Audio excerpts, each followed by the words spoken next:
Welcome to the Weeb Lounge. I'm Nick, and this is episode 7 of The Day I Became a God. Looks like Sora's script is done. She's about to film a new movie. There's a goldfish right at the opening. And yeah, we're going to learn that Odin's a little clumsy, can't do much with eggs. What's with eggs in anime recently?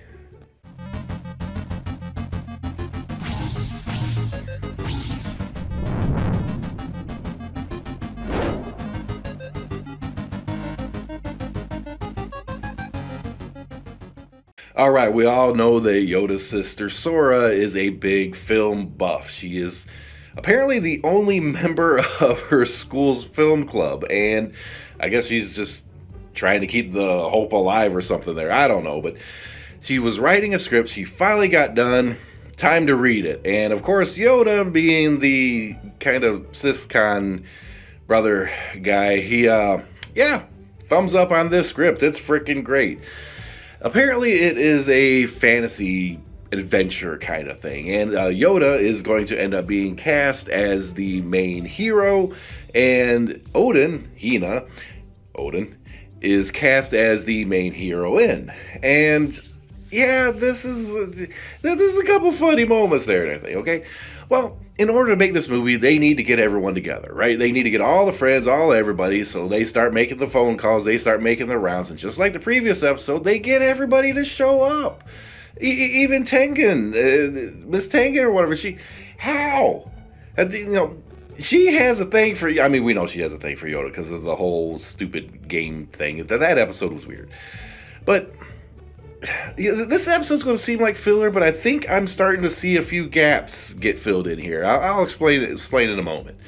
So basically, they're all about getting this all set together. Okay, they're going to go film this, and Hina's character is supposed to be kind of like this princess or something that has magical powers, can eventually save the world or something like that, but is also clumsy, like the clumsy heroine kind of moe thing, right?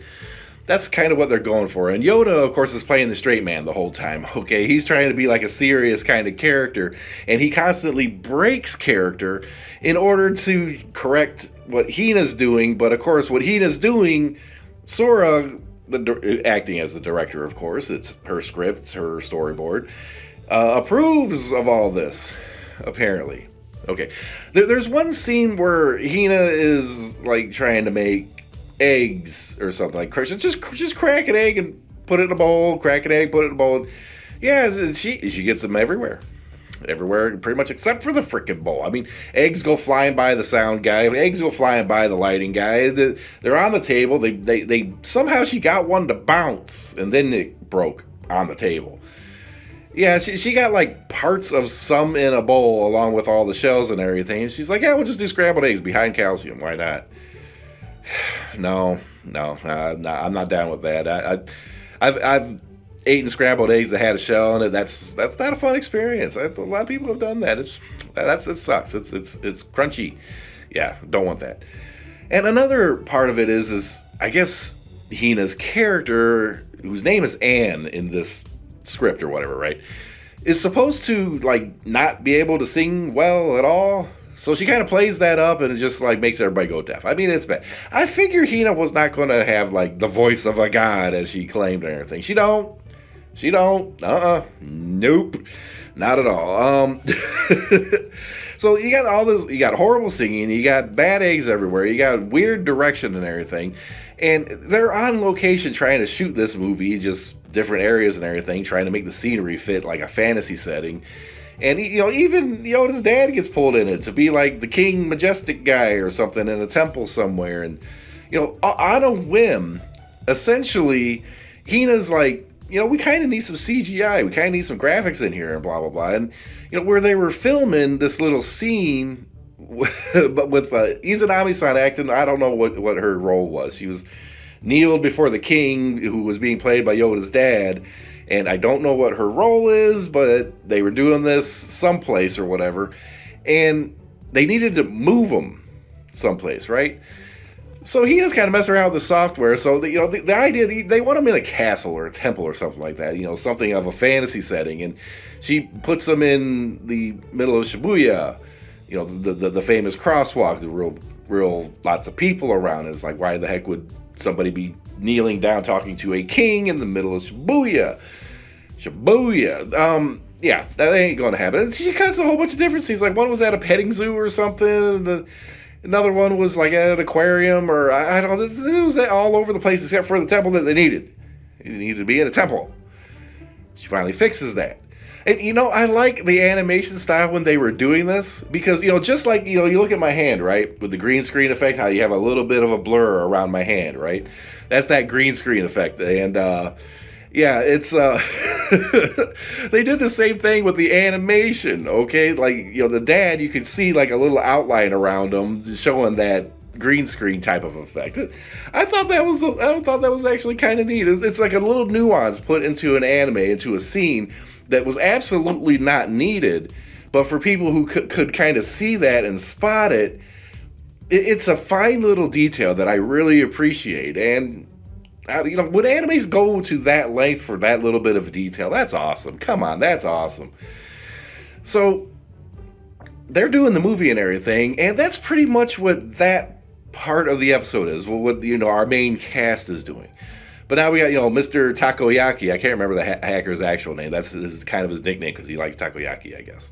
It goes over to him, and he's looking for Dr. Kurogi's information, right? Trying to figure out where he was, what's he's doing, what he was working on, all this stuff. It was mentioned a few episodes ago that, the hacker guy is trying to find information on what this guy was working on. It's something important. It's something, like, overwhelming to humanity, apparently. And so they're going around, they're trying to find all this information, but, they're like one step behind. And, they go into, like, they raid some office. They raid a couple of different offices. They beat up some poor sap and steal his little card or whatever, the ID, boop, get in the door, right? They do that, and they get to Dr. Kurogi's house, which is apparently being demolished. It's in the middle of being demolished. I'm guessing the guy's dead. Okay, everything points to this guy being dead, but I have a feeling he is not.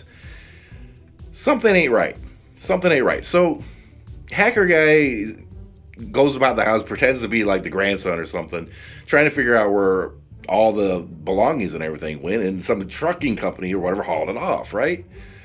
Well, needless to say, the second he hears that, boom, in the car, going to the garbage dump or wherever it was, recycling area, jumps out, starts going through trash, and finds what he's looking for just as it's about to go into one of those big-ass industrial shredders that will just rip everything. They'll rip cars apart. They'll rip desks apart. They'll rip you apart. I mean, don't matter what you throw on this thing. You've probably seen other YouTube videos on it where, yeah, it's like, it's just a video of things getting thrown into this shredder, and it's like amazing to see just how these things disintegrate and are destroyed. That's what he almost fell into. Really, really close. The hacker guy almost died. But they uncover a little something that's really, really key. Dr. Kurogi, they're looking for information to deal with him and his family and such, because they're running into roadblocks trying to find actual information, actual research. So they're trying to find like family members or something that they can talk to and get information out of them. It's like their only lead that they're trying to dig up, right? They find somebody. They do find somebody. It turns out Dr. Kurogi, I'm assuming it's either a daughter or granddaughter. We don't know. I don't know how old this doctor is or was, right? So it's either a daughter or granddaughter, and it happens to be Hina. Odin, our god. Okay, so I think we've pretty well established now that Odin is not, a god divine come down from heaven or whatever. She is born of this world. But for some reason is claiming to be a god. I'm not sure where this goes. So, what can we deduce from all this? Okay, now, there's a couple of different elements that are coming up, that they keep coming up, okay? And you have, the film, the studio, the acting and everything. You have all of that kind of in play. You have Izanami-san, who wants to do music and everything, but she wants to do movie soundtracks. So I think it's kind of a given, this movie that Sora is actually directing, Izanami-san is going to probably end up doing the music for it. That's what I'm guessing. It's kind of a no-brainer that those two should go together. And plus Yota if you think about it, he's been using his acting skills this whole time and kind of refining them, especially with the whole ramen shop thing.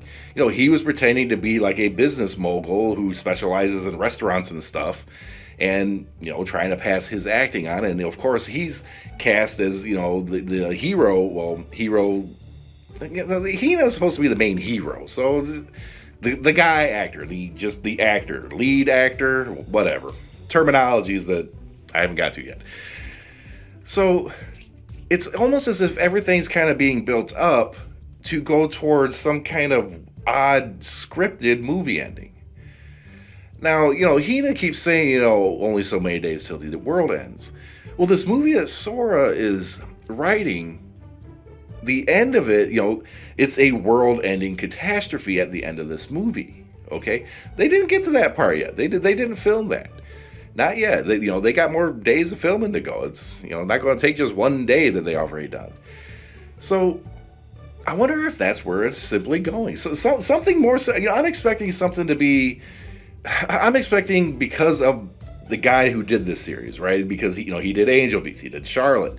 I'm thinking there's going to be some major twist and everything, but it might not necessarily be that. It might be that, like, this movie, the end apocalypse scene, kind of coincides with the end of the world. It's kind of lining up.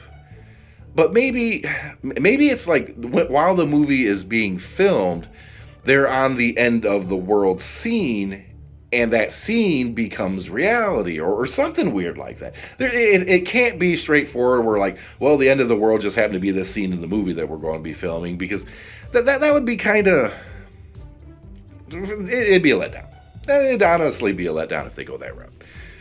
But it seems that they're building up some kind of crazy coincidence, is what I'm thinking. And, you know, the last few episodes, they feel like filler, but there's always these little tidbits and everything you can kind of draw out of it. Little hints, tidbits, whatever you want to call them, that you think are all going to eventually point to this end of the world thing. And the end of the world, it's in 6 days. They ain't got much time left. And if 6 more days is how long they got to film Sora's little project there, well, everything could line up just perfectly. It might be coming together, and we're just not really sensing it all that much. Oh, boy.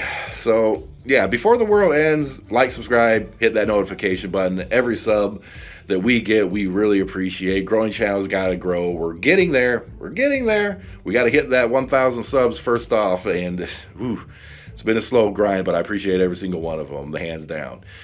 So, you know, what do we expect in this next episode? The next episode, I think they've had enough teasing filler kind of things going on, especially with the revelation that Hina is somehow related to this doctor that the hacker guy and that business organization is going after. Something is about to crisscross. These two are about to meet, maybe in the next episode.